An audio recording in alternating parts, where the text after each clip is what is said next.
Hi, this is Tamara from mooglyblog.com, and in this video, I'm going to be demonstrating how to crochet the Crochet for Warmth Horizon hat, which is a free pattern you'll find on yarnspirations.com. Please go to the link in the description where you will find a link to the right and left-handed video tutorials, as well as the written pattern and all of the supplies you need. This hat pattern comes in two sizes, small and large, both to fit adult-size heads, although I believe the small would fit most teens and older children as well. For this pattern, you'll need one skein of Red Heart Heat Wave yarn, in your choice of colors, of course, and you'll also need a US eye hook. This one happens to be by Furls, as well as your standard crochet supplies, a yarn needle, scissors, and stitch markers. If you look at the picture in the pattern, you'll also note that there's a pom-pom there. So if you want to make a pom-pom for yours, there are instructions in the pattern for how to use your hands to do that, or you can use your favorite pom-pom maker, or of course, use any of the fun faux fur pom-poms that are out on the market right now too. So let's go ahead and get started making the Crochet for Warmth Horizon hat. Okay, first let's take a quick look at the finished hat. This hat is made from the bottom up. So you begin at the brim and work your way up. You can see there's a couple repeats here. These look like the same section over and over again. And then we've just got some double crochet rows that gradually get smaller. And then we gather up the crown like so at the top. So you can put your pom-pom right up there or leave it open if you want. And since it's made from the bottom up, you can also leave a section here open for a ponytail hat if that's something you desire. So now we'll go ahead and get stitching. Okay, so to begin the Crochet for Warmth Horizon hat, we're going to start with a row, or rather a round, of foundation double crochet. So we'll work it as a row, but then join it at the end to create a round. If you're not familiar with foundation double crochet, I do have a video tutorial for it on the Moogly YouTube channel. I like to begin mine with a chain of 2, and then I'll yarn over and go into that first chain I made, the one furthest from the hook, like so. And you'll notice I go under that back loop, not under the top 2 loops, but rather under the loop on the back. Then I yarn over, pull that loop through, pull that up to about the size of the other loops there. That makes the chain at the bottom of our first double crochet. Then I yarn over and pull up a loop just through that loop. That begins our double crochet. Then I yarn over and pull through 2, and yarn over and pull through 2. So you can see the V there at the top. This is the first double crochet of our foundation double crochet row. All the remaining foundation double crochets are made as follows. Yarn over, go under the 2 loops at the bottom of that first stitch. Remember I said we were making a chain there at the bottom? Those are the 2 loops at the bottom of that chain, or they would be the top of the chain if we were working into the top. But since we're making foundation stitches, we just want to go under those 2 loops, pull up a loop, again, make sure it's the same size as the others, yarn over, pull through that first loop, yarn over, pull through 2, yarn over, pull through 2. And that's our second one. So we're just going to continue making those on across to make our first row here. Now, if you're making the smaller size, you will be making 54 total double crochets. If you're making the larger size, you will need 60 double crochets. So go ahead and make your foundation double crochets, and I will see you when we're ready to end round 1. One note here, normally when I do a pattern with foundation double crochets, a lot of times I'll say if you don't like the foundation double crochet, you can just chain and double crochet across. And you can certainly do that for this pattern in a pinch, but I will say the foundation double crochet row is a lot stretchier than a row made with a typical chain. So it may affect the stretchiness of the brim of your hat. So I really do recommend, if you can, taking the time to learn the foundation double crochet for these stretchy brims. It really will make a big difference in your finished project. Okay, so for demonstration purposes, I'm just going to be making a smaller swatch-sized hat, but you should have either 54 or 60 stitches depending on what size you're making. To finish out this round 1, all we need to do is turn it from a row to a round. We're going to go ahead, and you want to do this without twisting. You don't want to twist in your band. You just want to pull the other end around here and then slip stitch right in the top of that first double crochet you made, that very first foundation double crochet. So we'll go ahead and make our slip stitch like so. And then I always just like to double check and make sure that brim is nice and straight. Now we've got this little gap here. Pull my hands out of the way a little bit here.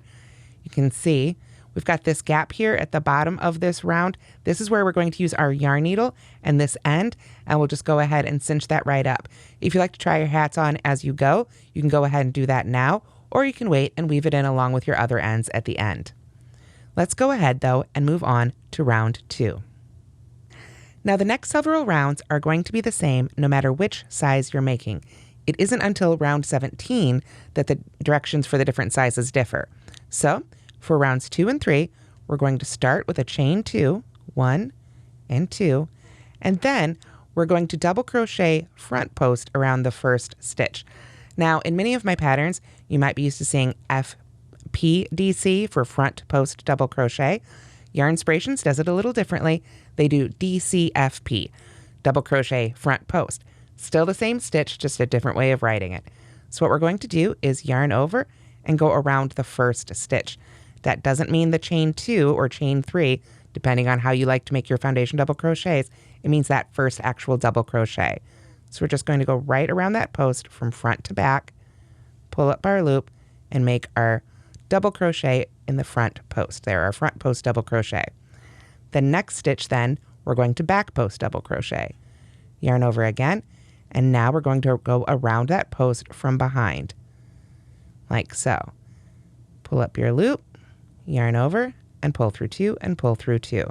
So those are the front post and back post double crochets, and we're just going to alternate those all the way around to create this really great ribbing look. So we had a front post in the next, double back post in the one after that. So there's a front post and there's a back post. And again, if you need a closer look at this, there are front and back post tutorials on the Moogly blog YouTube page.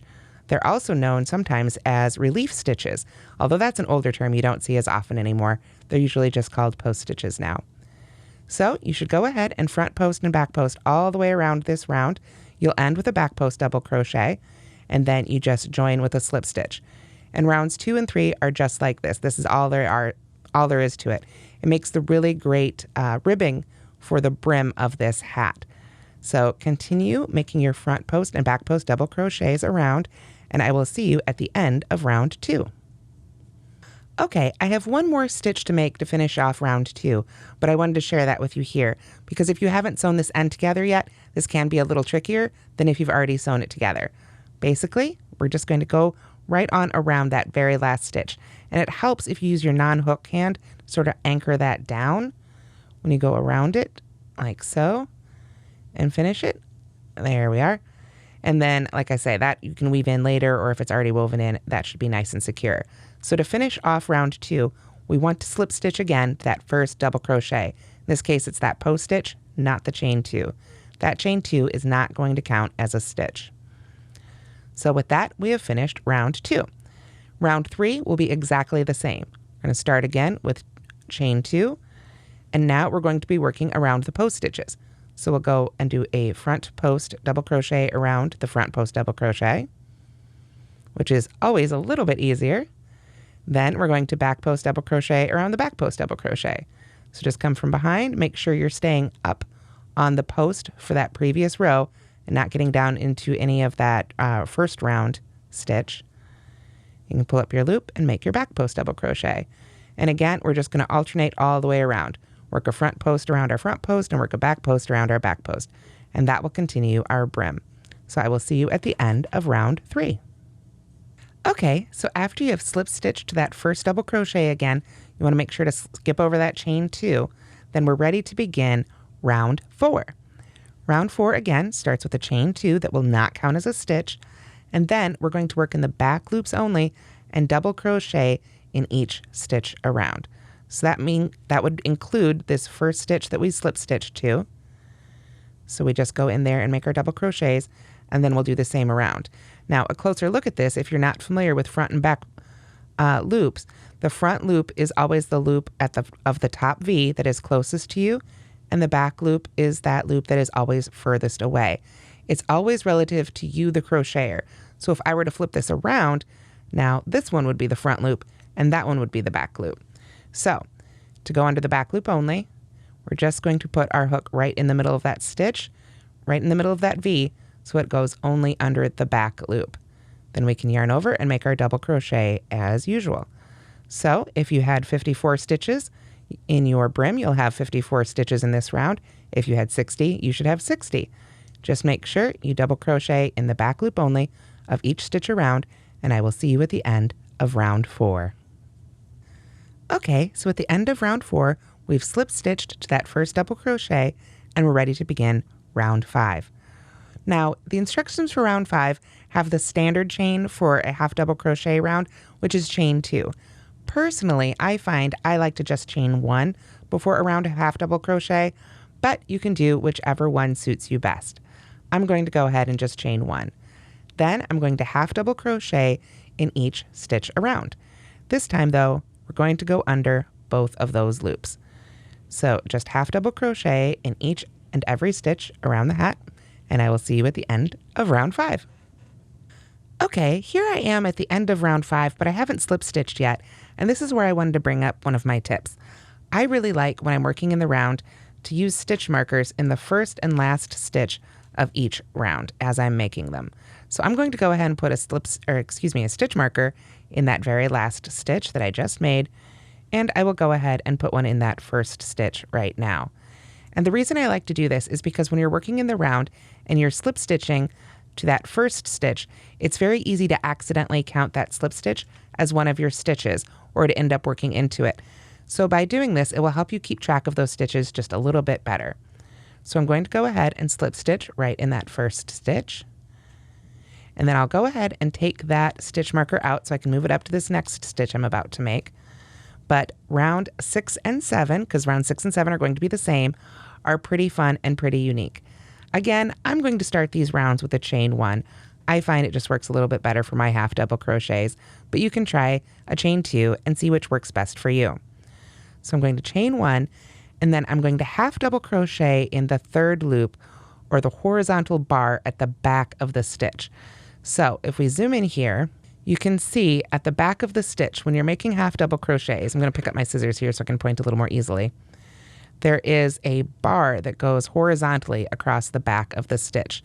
That's formed by that first yarn over when you're making a half double crochet.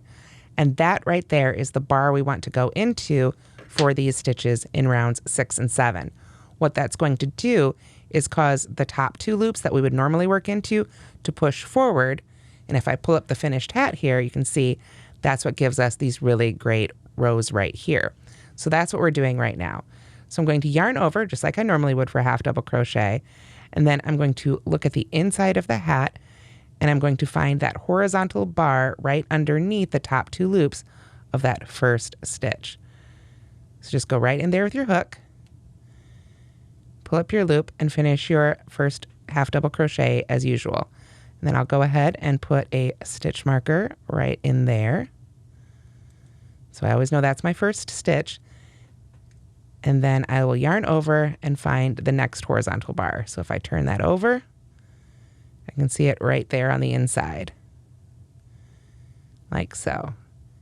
I'll do another couple here so we can see the effect happening. All right, so if we look at our stitches, you can see here, it's really pushing those top 2 loops forward and creating that look that we get on the finished hat. So again, this is round 6. Rounds 6 and 7 are exactly the same. You're just going to work into that horizontal bar at the back of the stitches evenly all the way around. So 1 stitch in each stitch. So if you want a closer look here, let's just go ahead and look at the anatomy of the stitch for a minute. I'm going to yarn over, I'm going to go into that third loop and pull up a loop. Now, when I yarn over and pull through, this loop right here is the one that creates that horizontal bar on the back of our stitch. So I'll pull that through. You can see that right there, that bar was just made. So right now I'm making round 6. When I come back for round 7, I'll be working into that exact same bar right there. So go ahead and make rounds 6 and 7, and I will see you when we're ready to begin round 8. Okay, so here I have finished rounds 6 and 7. So you can see we now have 2 rounds where those top 2 loops have been pushed forward to give us that sort of almost like a knit stitch look. So now we're ready for round 8. Round 8, I'm going to go ahead and start with a chain 2, and then I'm going to go ahead and remove that stitch marker out of our way here, And this time we're going to be making double crochets, but we're still going to be working into that back loop on the half double crochets of the previous round. We want to get one more row where those top 2 loops are pushed forward, but now we're ready for a little height. So I'll yarn over and go under that 3rd loop there, that loop and back, and make a double crochet this time. But we're still just working even, 1 stitch in each stitch around. You can see though, even though these are double crochets, it still gives that same look to the previous row, pushing those loops forward. So we want to get 3 of those stripes at a time, separated by a row of double crochet. So I will see you at the end of round 8. Okay, so at the end of round 8, you should have something that looks like this, but of course quite a bit wider. You've got your brim, you've got your double crochet row, you've got that one's worked in the back loop only, so it creates sort of that great line right there. Then we've got our 2 rounds of half double crochet worked in that 3rd loop only. Then we've got a row of double crochet worked in that 3rd loop, so now we've got 3 stripes of those stitches pushed forward right there. So the rounds 9 through 16 are just going to be repeats of rounds 5 through 8. So that means we would start again with a round of half double crochet, then 2 rounds of half double crochet in that 3rd loop, that back loop, and then another round of double crochet in that back loop. So if we pull that up here, not back loop, that behind loop, that 3rd loop. I don't want to say it's going under the back loop like we did down here. It's that 3rd loop behind the stitch. So here we have the finished hat again. You can see here's our round 5, 6, 7, 8, 9 would be right there, 10, 11, 12, 13, 14, 15, and 16. That would get us all the way up here. So those rows we just made, we're just going to repeat those over again. And of course, you can refer to the written pattern with help with that. It isn't until we get up here, then round 17, we're going to start our decreases to make the crown of our hat. So we're going to come back over here now to our swatch and pretend we're ready for round 17. So let's go ahead and begin. Round 17 starts with a chain 2, 1, 2, again, not going to count as a stitch. Now for the rest of these rounds, we're just going to be going under both of those top 2 loops. These are just standard double crochets, but we're going to have some decreases. If you are making the smaller size, what you're going to begin by doing is making a double crochet in each of the first 7 stitches.